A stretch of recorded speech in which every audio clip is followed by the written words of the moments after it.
Assalamu alaikum, bienvenue à tous, j'espère véritablement que Kouchi Labas. Tiens toi, ça va? Non, ça se voit que ça va pas trop. Oui, alors j'ai décidé de te consacrer peut-être 3-4 vidéos où je vais démontrer, grâce à Allah Azzawajal le Tout-Puissant, que tu es finalement un dajjal d'internet, que tu manipules les gens. Beaucoup de ses abonnés pensent que c'est quelqu'un qui a beaucoup de connaissances, qui maîtrise la langue arabe, mais en fait, derrière son aspect, entre guillemets, pédagogie, recherche, rigueur, c'est quelqu'un qui va insulter Allah Azzawajal le Tout-Puissant, qui va insulter le prophète Muhammad alayhi salatu wassalam, qui va insulter les compagnons, etc. Et justement, on va démontrer à travers plusieurs vidéos, grâce à Allah Azzawajal, que le mec ne connaît rien du tout, que c'est un menteur et un manipulateur. Et ce que je vous propose dans cette vidéo, c'est un petit avant-goût, où on va d'abord tester ses connaissances linguistiques en langue arabe, on va voir si c'est vraiment quelqu'un qui maîtrise, ou est-ce que c'est plutôt quelqu'un qui n'a même pas les règles, disons, de CM2 en arabe. Ensuite, on va voir si c'est quelqu'un qui maîtrise un petit peu la compréhension des textes, que ce soit le Coran, la Sunna, etc. Et enfin, on va voir si c'est pas quelqu'un qui découpe les textes. Alors tout d'abord, le premier point, il est important. Pourquoi? Parce que lui, qui prétend être un peu un réformiste qui va réformer l'islam, vous croyez que ça c'était vrai, bah ça c'est faux, il va faire ses propres traductions de l'arabe, donc il doit quand même être carré en langue arabe. On ne peut pas venir corriger des croyances islamiques avec un arabe bancal. Donc vous voyez que c'est important de vérifier si lui maîtrise la langue arabe.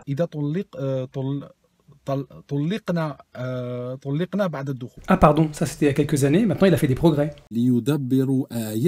ليدبروا آياته وليتذكر فتحة non وليتذكر mais non, on va pas refaire baboubi. وليتذكر أولو الألباب c'est une dhamma, c'est pas ouli. Qu'est-ce qui t'arrive là? Trois erreurs comme ça, on dirait que t'as pas mis ta ceinture. Et tu te concentres s'il te plaît, on pensait qu'on avait affaire à quelqu'un de sérieux, de rigoureux, qui faisait des recherches, mais là t'es pas capable de lire ce qu'il y a en face de toi. وَتَفْصِيلَ كُلِّ شَيْءٍ, c'est pas وَتَفْصِيلٌ لِكُلِّ, tu ajoutes des lettres. وَهُدًى وَرَحْمَةٌ لِقَوْمٍ يُؤْمِنُونَ رَحْمَةً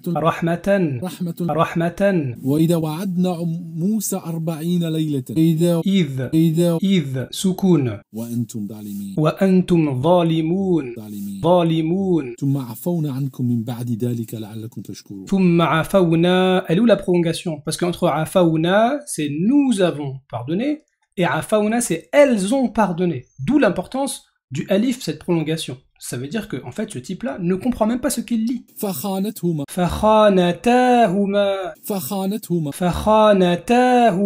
Décidément, lui et le féminin, ça va pas. Là, c'est le duel féminin. Non, ça va pas le faire, là. Un chercheur comme toi, normalement, il fait pas ce type d'erreur. Refais. Mais c'est quoi ça? Vous voyez ici, il y a une fatha, et c'est le même mot. Et lui, un coup, il met de dhamma ici, puis là, il laisse la fatha. Donc, en fait, on comprend plus. Et en plus, regardez ici, il dit wa imra'ata. Donc, il fait pas la liaison, il connaît pas la règle de Hamz al-Wasl. C'est donc quelqu'un qui lit comme ça, en fait, il lit de lui-même, et puis il invente des règles. Et le pire, c'est que vous voyez ici, là, c'est une kasra qu'on va avoir. Mais parfois, Hamz al-Wasl, elle va commencer avec une dhamma. Comme c'est le cas ici, le verbe dakhala, yadkhulu, c'est udkhul à l'impératif. Et lui, comment il va le lire? Donc vous voyez, lui, à chaque fois qu'il y a une hamz al-wasl, il met kasra partout. C'est-à-dire quand on commence, il met kasra. Quand c'est en liaison, normalement la hamz al-wasl ne se prononce pas, il met kasra. Et quand on commence, dans ce cas-là, au lieu de mettre une dhamma, il met aussi une kasra. Donc en fait, il applique les règles comme il veut. Ça veut dire qu'en fait, il connaît pas, il ne sait même pas les règles de base de lecture d'arabe. Maradou, c'est pas maradou. Où est-ce que tu as vu la shadda? Et pourquoi est-ce que tu enlèves la prolongation? Jannatin. Laisse tomber, le Coran c'est trop fort pour toi. Tu peux nous montrer comment tu lis les hadiths? Comment ça, la taqumu as-sa'ata? C'est as-sa'atu, c'est qui le sujet? En fait, les bases de grammaire, il ne les a pas. La tattabi'anna, vous allez suivre. Comment ça, la tattabi'anna? La tattabi'unna, faut bien ouvrir les yeux, hein. C'est un pluriel ici. Et en plus, il insiste.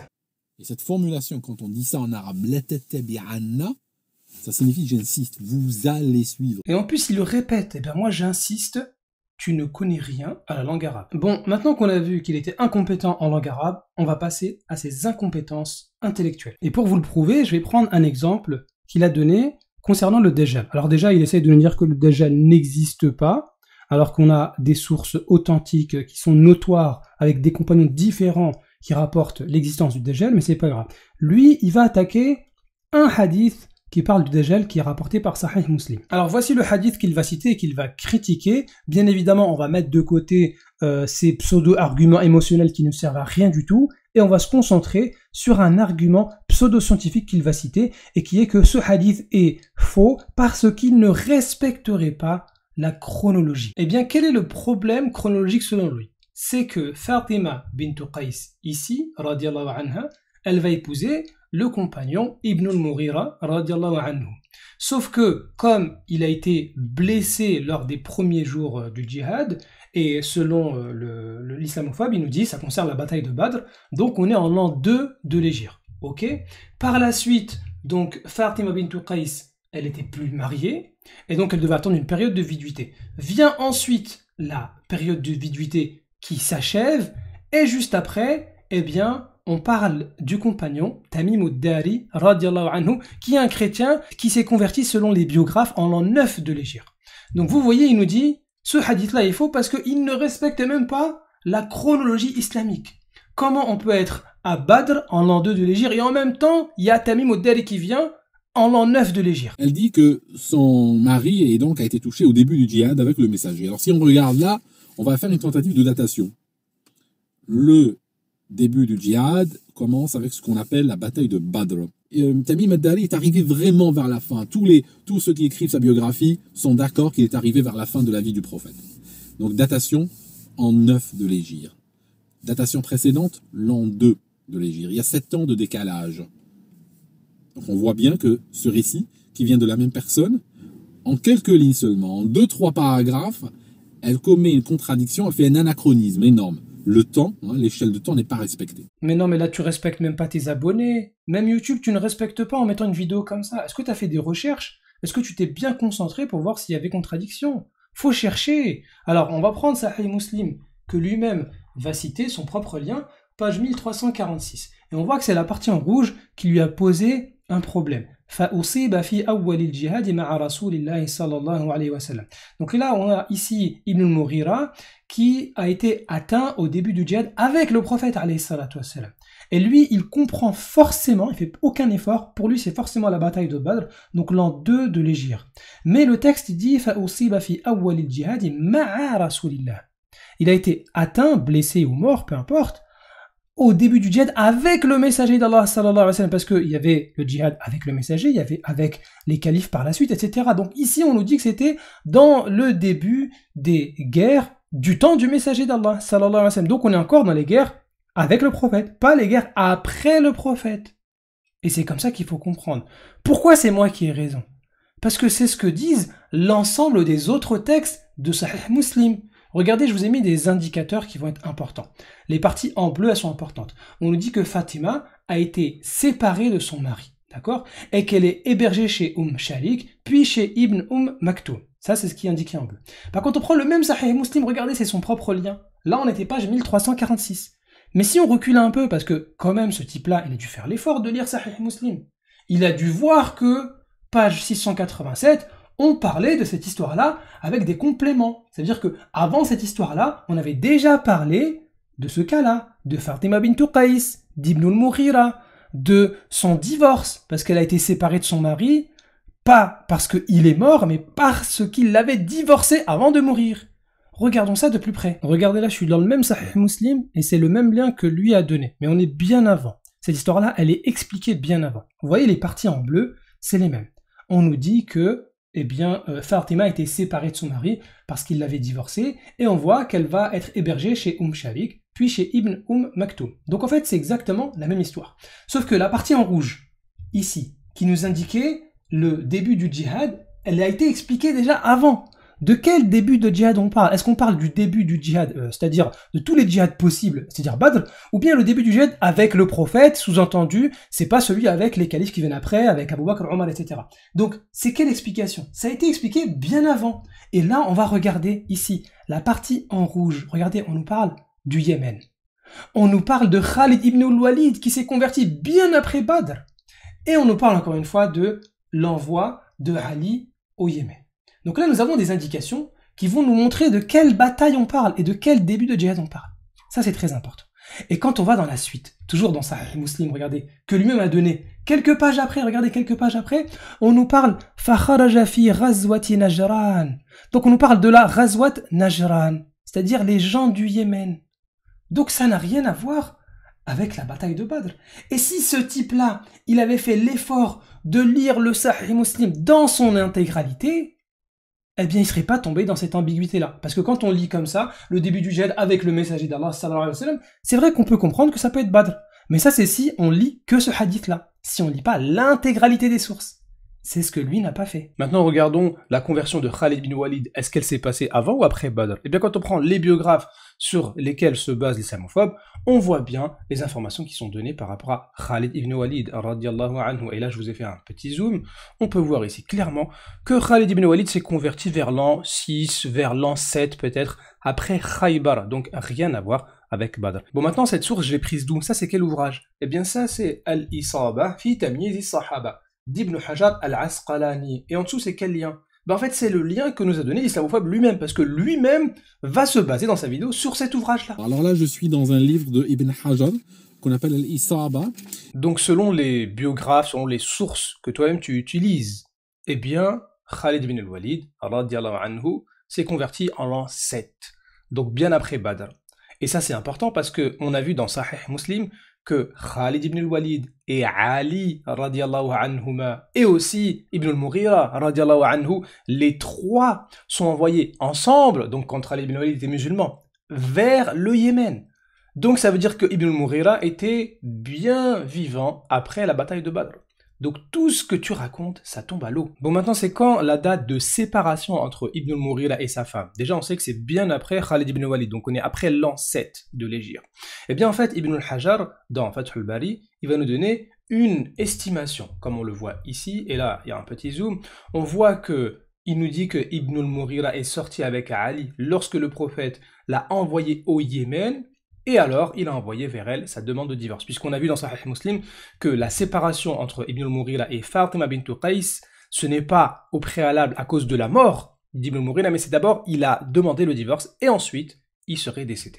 Et on voit en dessous que c'est indiqué aussi, donc Ibn al-Mughira a été tué lors de l'envoi de Ali au Yémen. Donc là, ici, on parle d'une bataille de Ali au Yémen, et Ibn al-Mughira, il était avec lui là-bas. Donc on est bien après Badr. Alors maintenant, si on prend le commentaire de Sahih Muslim fait par An-Nawawi, il va nous dire que Ibn al-Mughira, il est soit mort avec Ali au Yémen, donc comme on va le voir ici, dans son explication, ou bien même, il serait encore vivant du temps du calife Omar.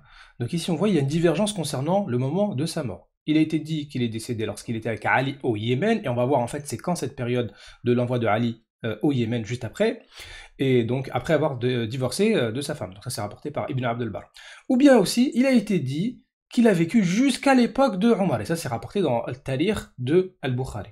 Donc en fait les deux dates qu'on a pour la mort de Ibn al-Mughira, c'est soit l'envoi avec Ali au Yémen, soit à l'époque de Omar. Donc on est bien après Badr. Maintenant, c'est très important de savoir quand est-ce que Ali a été envoyé au Yémen. Eh bien, il suffit de regarder dans le Sahih d'Al-Bukhari. On nous dit que Ali a été envoyé avec Khalid ibn al-Walid, vous voyez les deux, au Yémen. Donc là, on a tous les éléments pour comprendre.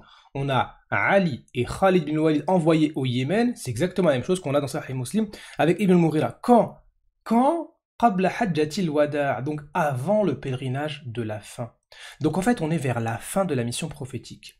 Et l'envoi de Ali et de Khalid ibn Walid au Yémen, qui était donc avec Ibn al-Mughira, c'est vers la fin de la mission du prophète, Mohammed alayhi salatu wassalam. Elle commet une contradiction, elle fait un anachronisme énorme. Le temps, l'échelle de temps n'est pas respectée. Mais c'est toi qui n'es pas respecté, c'est tous tes abonnés que tu ne respectes pas. On a vu qu'il avait pris un hadith isolé de Sahih Muslim, et puis il est tombé sur une mauvaise compréhension parce qu'il n'a pas lu les autres hadiths qui parlent du même thème, qui venaient pourtant avant celui qu'il a cité. Donc en fait, il ne connaît même pas Sahih Muslim, il ne connaît même pas Sahih Bukhari, il ne sait même pas utiliser Ibn Hajar comme il le faut. En fait, il ne connaît rien du tout, il n'a aucune compétence. C'est quelqu'un qui va piocher des hadiths comme ça, et puis il va prendre quelques mots-clés en arabe, et puis après il va se mettre dans sa voiture et il va discuter. Bon, maintenant on va passer au dernier point, et on va voir que en plus d'être incompétent, il est très malhonnête. Et là, on va voir qu'il va s'attaquer au compagnon Tamim ad-Dari, radiallahu anhu, et il va prétendre que c'est un colporteur de légende. Donc voici ce que raconte Tamim ad-Dari. Alors Tamim ad-Dari, pour juste vous dire rapidement qui il était, c'est un raconteur d'histoire. Alors là, je suis dans un livre de Ibn Hajar, qu'on appelle Al-Isaba, كان أول من قص وذلك في عهد عمر. Ça signifie à l'époque du calife Omar, il était le premier raconteur d'histoire. Donc c'est un colporteur d'histoire, c'est un colporteur de légende. C'est un métier. C'est un métier. Ça veut dire que c'est des gens qui allaient d'un pays à l'autre, d'une ville à l'autre, et puis ils allaient là où les gens s'assemblaient. Ils allaient dans les marchés, ils allaient dans les mosquées, ils allaient devant les lieux où il y avait des attroupements. Et en fait, ce qu'ils faisaient, c'est qu'ils racontaient des histoires. Ils vivaient de ça, et les gens leur jetaient des pièces. Donc ces gens étaient connus pour colporter des histoires. Quand ils parlaient, c'était les mille et une nuits. Ok, donc c'est de ce genre. Bon, maintenant, mettez votre ceinture, parce que c'est grave ce qu'il fait. Il nous cite donc un texte d'Ibn al-Hajar, ou bien aussi d'Ibn al-Athir, qui nous dit que Tamim ad-Dari, c'était le premier à avoir raconté, qassa, raconté, parlé, etc., du temps de Omar. Mais on ne sait pas de quoi ça parle. Qu'est-ce qu'il a raconté? Est-ce que c'était des légendes? Est-ce que c'était quoi? Donc on n'a pas d'informations. Donc ce qu'on va faire, c'est qu'on va retourner dans un article écrit par cet individu-là, il y a plusieurs années, où il avait cité Al-Dhahabi dans Siyar A'lam al-Nubala. Et là, la parole va tout de suite être claire. Sauf que lui, comme il sait de quoi ça parle dans Al-Dhahabi, il va découper. Regardons ça de plus près. Eh bien, quand on prend un de ses articles qu'il avait écrit en 2016, donc vous voyez, ça fait 7 ans, et 7 ans après, il n'a toujours pas changé. Qu'est-ce qu'il nous dit? Il va nous citer Siyar A'lam al-Nubala, donc ça c'est sa page à lui, et donc il va nous rapporter que le premier à avoir raconté, donc là on ne sait pas de quoi ça parle, c'est Tamim ad-Dari, et il a demandé l'autorisation à Omar, et Omar, il lui a donné cette autorisation-là. Sauf qu'il ne va pas citer la partie en bleu, qui va nous expliquer en fait de quoi on parle. Qu'est-ce qu'il racontait Tamim ad-Dari? Est-ce que c'était des légendes? Est-ce que c'était les mille et une nuits? Ou est-ce que c'était autre chose? Et donc il va dans son analyse. Il nous dit que les colporteurs, en fait, il parle de lui, hein, c'est ça. Les colporteurs étaient des colporteurs de légendes, de mythes, d'histoires, etc. Et puis après, ils se mettaient dans les rues et racontaient des histoires. Et donc finalement, Omar, radiallahu anhu, aurait autorisé Tamim ad-Dari, radiallahu anhu, à exercer son métier de raconteur de légendes, d'où l'histoire du Dajjal, etc. Mais en fait, ce type-là n'a pas honte. Il n'a pas honte. Il va traduire uniquement cette partie-là. Le premier, c'est Tamim ad-Dari, c'est lui qui a raconté, ce sont des légendes. Mais pourquoi tu ne cites pas la suite? Vous voyez ici, là, j'ai traduit la suite. C'est quoi la suite? Hein? Eh bien, on va regarder ça de plus près. Regardez, c'est expliqué ici. Et là, il a du mal. Tamim a demandé à Omar pendant plusieurs années l'autorisation de raconter. On ne sait pas c'est quoi qassa, de quoi ça parle. Ça peut être tout, ça peut être n'importe quoi. Donc c'est la suite ici qui va nous donner l'explication. Mais Omar refusa. Lorsqu'il a insisté, Omar lui pose la question, mais il dit, mais qu'est-ce que tu vas dire? Qu'est-ce que tu vas raconter? Est-ce que c'est des mille et nuits? Est-ce que c'est des légendes? Et Tamim, il répondit, je lirai sur eux le Coran. Mais pourquoi tu nous fais des trucs comme ça? Et pourquoi tu découpes? Et pourquoi tu racontes n'importe quoi? Et pourquoi t'insultes finalement les compagnons? Hein? Qu'est-ce qu'il va leur dire? Je lirai sur eux le Coran. Et quoi encore? Des légendes en plus? Non. Je leur recommanderai le bien et je leur interdirai le mal. Omar dit, ceci est le succès. Puis il a dit, exhorte avant que je vienne à la prière de Jumu'ah. Donc nous avons le texte ici. C'est la propre source citée par cet individu. C'est juste après. Oui, c'est juste après. D'accord? Aqra'u alayhim al-Qur'an. Donc pourquoi est-ce qu'il a découpé? Pourquoi il a traduit que cette partie-là? En plus, il met le lien parce qu'il sait que les gens ne vont pas vérifier. Il sait que la plupart de ses abonnés n'ont pas l'arabe. Donc cet article-là, il l'a écrit il y a 7 ans, et 7 ans plus tard, il revient pas, il ne cite plus cette partie-là, mais il garde la même idée que ce sont des légendes.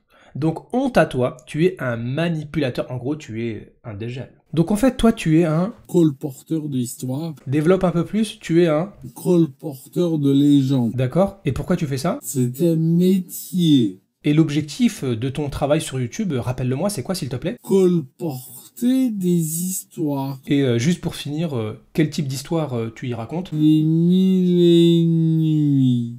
Allez, bonne nuit.